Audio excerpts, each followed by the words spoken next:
ఇంట్లో ఉల్లా ఉల్లా పచ్చడి. ఉలవల పచ్చడి ఉల ఉల పచ్చడి అంటున్నాడు మావాడు.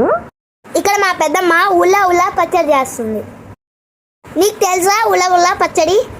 ఉల ఉల పచ్చడి కాదు నాన్న, ఉలవల పచ్చడి. జనరల్గా ఉలవలతో రసం పెడతారు, ఇంకా ఉలవలతో గుగ్గుళ్ళు చేస్తారు, ఇంకా ఉలవలతో వడలు కూడా వేస్తారు. ఇక్కడ మా పెద్దమ్మ ఉల్లా ఉల్లతో పచ్చడి చేస్తుంది. మా పెద్దమ్మ నాకు నెయ్యి వేసి అన్నంలో ఉల్లా ఉల్లా పచ్చడి వేసి తినిపించింది. చాలా చాలా బాగుంది ఉల్లా ఉల్లా పచ్చడి. పూర్తి వీడియో మన ఛానల్లో పోస్ట్ చేశాను, ఒకసారి చూడండి. మన ఛానల్ని సబ్స్క్రైబ్ చేసుకోండి. వీడియో నచ్చిందే లైక్ చేయండి, కామెంట్ చేయండి. ఉంటాను, బాయ్ బాయ్.